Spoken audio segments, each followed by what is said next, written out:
1948 में गीतालीलाल द्वारकादास जी के द्वारा व्यापारी भाइयों को इकट्ठा कर एसोसिएशन का गठन किया गया।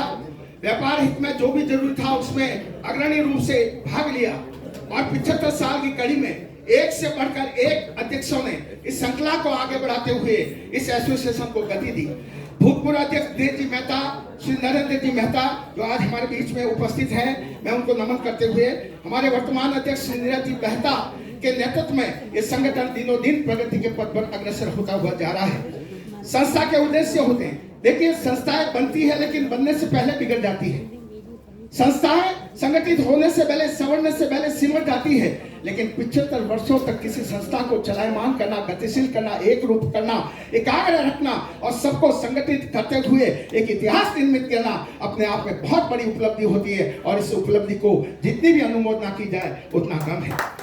व्यापार के हित में जो भी काम हो, जैसे कि MSME पर परिचर्चा, आर्बिट्रेशन की प्रक्रिया द्वारा व्यापारियों या मैन्युफैक्चरिंग के बीच में किसी भी प्रकार का वाद विवाद, चाहे वो पेमेंट के बारे में हो, माल के बारे में हो, कोई भी समस्या हो, उसका हल आर्बिट्रेशन प्रक्रिया द्वारा किया जाता है, जिसे दोनों पक्षों को मान्य करना होता है और ये न्यायालय द्वारा स्वीकृत है, जिससे व्यापारी बंधुओं का समय और पैसा दोनों बचते हैं। साहब, मैं समझ सकता हूं कि इतनी बड़ी उपलब्धि किसी संस्था को मिलना, किसी न्यायालय द्वारा पुरस्कृत होना, स्वीकृति प्रदान करना, ये अपने आप में मैं समझता हूँ व्यवसाय जगत में एक बहुत बड़ी उपलब्धि आपकी संस्था को मिली है साहब, जिसमें एक जस्टिस है आपके पास।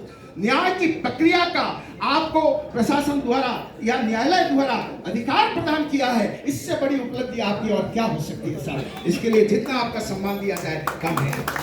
और सबसे बड़ी बात साहब कि अपने लिए तो दुनिया जीती है, लेकिन जो दूसरों के जीती है, गुमास्तों के लिए, अपने दुकान के स्टाफ, उनके मुनीम के बच्चों को सुशिक्षित करने के लिए अगर कोई संकल्प से शिक्षित होकर अगर उनके लिए कोई कार्य करे तो निश्चित रूप से उस कार्य को सबसे सुकृत की सुगंध बिखेरने वाला कार्य हम कह सकते हैं। इसके लिए शिक्षा के क्षेत्र में एसोसिएशन के सदस्यों की दुकान पर काम करने वाले मुनीम या स्टाफ, माथाड़ी गुमास्तानी भाइयों के बच्चों के लिए हर साल एसोसिएशन की ओर से रिलायंस फाउंडेशन के सहयोग से अच्छा सहयोग लगातार कई वर्षों से दिया जा रहा है, जो बच्चों के अच्छे भविष्य के निर्माण में सहयोग करता है। उनमें से कई लोग आज भी उच्च पद पर आसीन होकर इस संस्था का शुक्रिया अदा करते हैं, इस संस्था को अपना सौभाग्यशाली मानते हुए आज भी इस संस्था के गुणानुवाद करता है, क्योंकि कहते हैं कि शिक्षा जीवन का मूल मंत्र है। और इस तंत्र को यंत्र के रूप में मानकर जब कोई उस विषय पर आगे बढ़ता है और भारत के भविष्यों के निर्माण में अपना अथक योगदान देता है, तो निश्चित रूप से लगता है कि किसी भी संस्था की स्थापना का जो मूल उद्देश्य है वो सार्थक और सार्थगर्भित हो रहा है। एक बार जोरदार तालियां बजाकर स्वागत करें। रिलायंस इंडस्ट्रीज का सहयोग और साथ संगठन का बहुत ही पुराना रहा।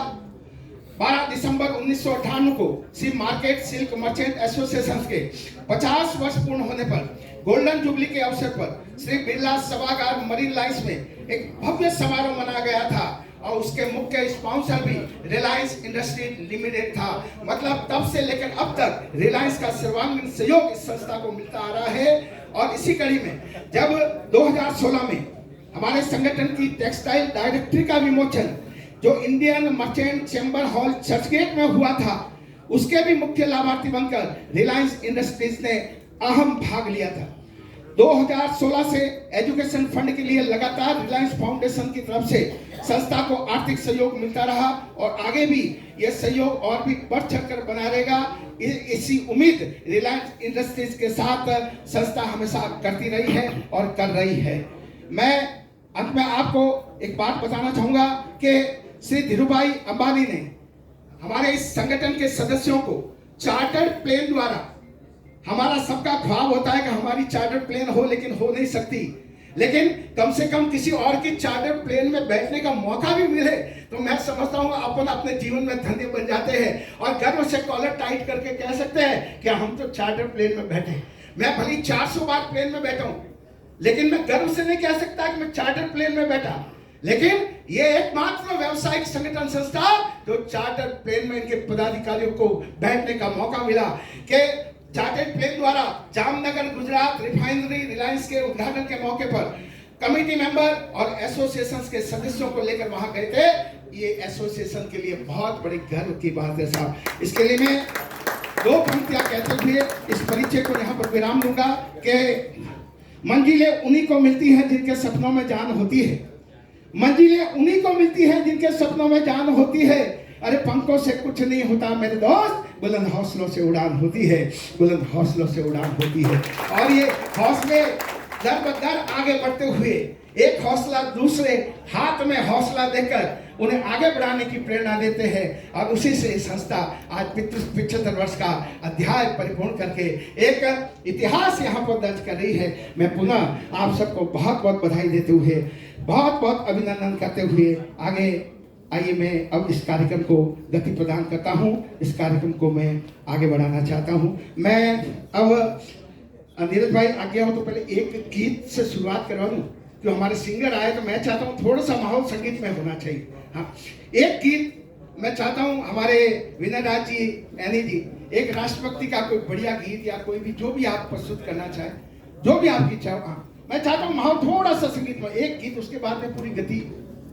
हाँ, इस गीत के तुरंत बात करता हूँ।